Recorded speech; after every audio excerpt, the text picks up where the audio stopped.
Hey everybody, Preston Poulter here with Pocket Jacks Comics. I'm pleased to tell you my crowdfund for Gwynnevader and the Divinity Factory is about to finish up its second week. It's doing pretty well, um, both on Kickstarter and Indiegogo. So I'm going to put a link in the description. You're encouraged to check that out. But in part of kind of building the momentum for this, I've done a number of live streams lately, and I believe I was on one with some of the creators for the comic RAGS, which is zombies with boobs. Imagine, kind of Laura Croft, big boob heroine fighting zombies. Anyway, at least that's my surface impression of the comic book. But I wanted to talk about it because they seem to have taken, or at least some members of the creative team seem to have taken a very interesting stand regarding the sales of their comic book on eBay and the prices it was fetching. Kind of an unexpected take, because if I saw my comic book was fetching $500 for like a rare edition, I'd be pretty pleased about it. But that is actually not the response that that I'm seeing. So here's a direct tweet from Rags, and it says, "So, while it is nice to see the retail versions of Rags go for buku bucks on eBay, I'm really not happy to see the Patreon books up there. I see it as fucking scummy, and also some people taking advantage of others. So here's what a negromancer is gonna do: a thread." So he goes on to say, "We're already prepping for issue 3 uncensored copies to go out to go up there, so we're waiting for the largest posting and then undercut the fuck out of it. Step 2, whatever money we earn from that, we're going to donate to charity. Step 3 is basically everyone can get the finger." So, all right, that's kind of an interesting take on it. I mean, not one that I would have expected, and I can understand people don't like the idea of price gouging and unfair amount of profits and so on. Myself, I don't really get caught up in all that. All right, let's look at a crisis. So, if because I'm in Texas, hurricanes come through, and sometimes when a hurricane's coming through, you see the price of gas go like way up, and sometimes you see it like $7 a gallon or something in a real community where there's been a crisis. And okay, well that seems real high, but let's say that instead we made it so that you couldn't do that. And sometimes you see lawmakers go, no, anyone who's caught price gouging, well, we're going to come after them. First off, I feel that you should be able to, if you bought the gasoline and it's really yours, you should be able to sell it for whatever price you want. That's just kind of my personal prejudice. But there's an argument to be made that it kind of benefits the community. But okay, so let's say that if we price gasoline at its normal price of currently under $2 a gallon here in Texas, very nice.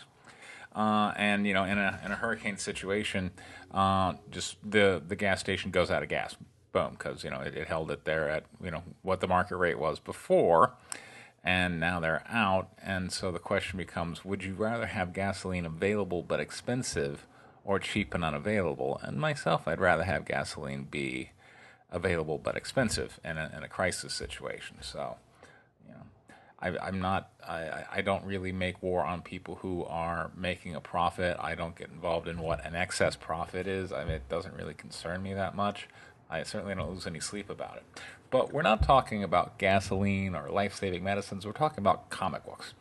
So the argument here is that someone went on Patreon, which is a site I, by the way, am off of. I closed my account. I want nothing to do with Patreon. I don't like their attitudes regarding censorship. They have adopted a platform of essentially if they do anything if you engage in behavior that they don't like, doesn't matter if it's on or off their platform, they reserve the right to kick you off. And they certainly seem very politically biased, and as you can imagine, and who's done something they like or don't like. So I've just left the platform. But Rags, the comic, is apparently there, and if you back them at a certain level, you get comic books that show all the naughty bits that the store available comic books don't show. So now you're really getting boobs and zombies. Fantastic. But apparently somebody took one of their Patreon variant, and you not only that, you also get apparently a Patreon edition, like a special variant cover, and someone took that and put it up on eBay. In fact, multiple people did, and goodness, they were fetching some amazing prices, like $500 or somewhere in that range. I'm like, wow. So if that happened to White Lily, I would be so flattered to be like, holy smokes, look, people really like my comic book, but they're very upset about price gouging over comic speculation. I mean, all this is comic speculation. The idea that, hey, one of these days Rags is going to be an even bigger hit. Maybe they'll make a movie out of it, or it'll be the next Walking Dead, and this super rare Patreon only variant cover therefore should reflect its future value. And why shouldn't it? I mean, I don't really understand the logic therein. But this has kind of caused me to think about, okay, well, what about the comic books that I sell? So I wanted to tell you, I've been thinking about this for a while, and I frame mine differently.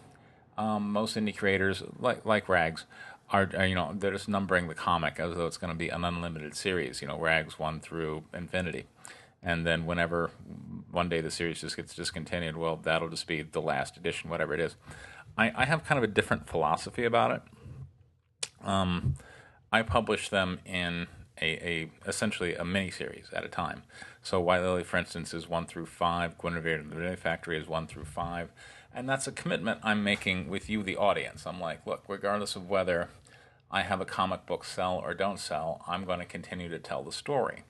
And that allows me to sell the comic to certain people when I'm doing comic shows, because they're like, well, you're a new creator. I mean, what if I buy your comic and like it and there's never another one? I'm like, look, there's going to be another one. I promise. There's going to be Guinevere and the Divinity Factory 5. There's going to be White Lily 5. Pencils are already starting on White Lily 4. We've already got the cover and the first couple of pages of White Lily 4 in pencils. I'll show it to you. They're really pretty. So don't worry. I'm committed to putting these out in a miniseries. And once it's done, I'm going to combine these into a trade paperback.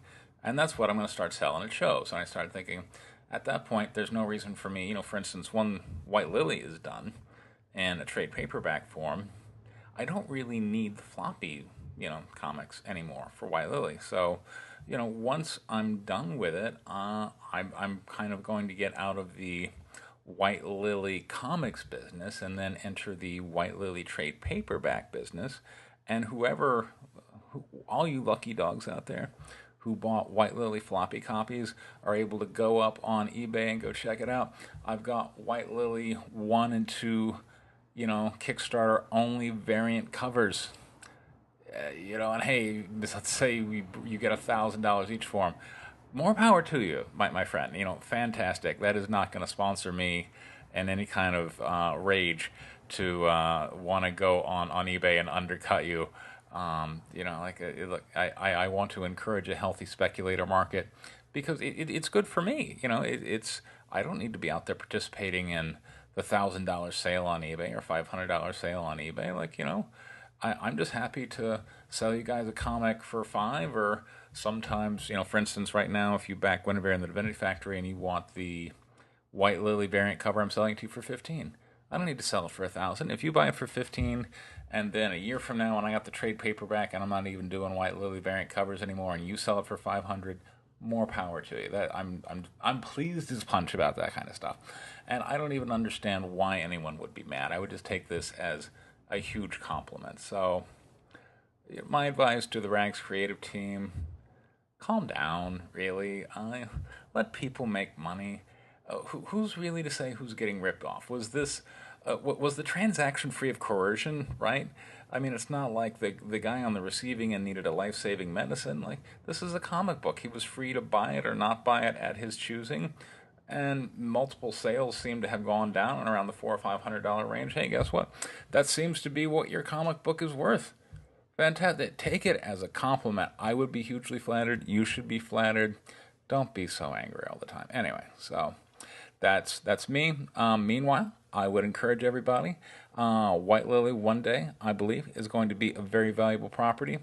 I'm a movie maker, and I'm going to see this through to a movie and imagine this story up on the big screen. What is that going to do to these comic books that you're buying from me right now that won't even be available then? It'll only be available in trade paperback. So if you want to speculate on White Lily, I think it's a smart bet. I encourage that. And that's about it, folks. Hope everything's going well. Until next time, this is Preston Poulter with Pocket Jacks Comics. Take care.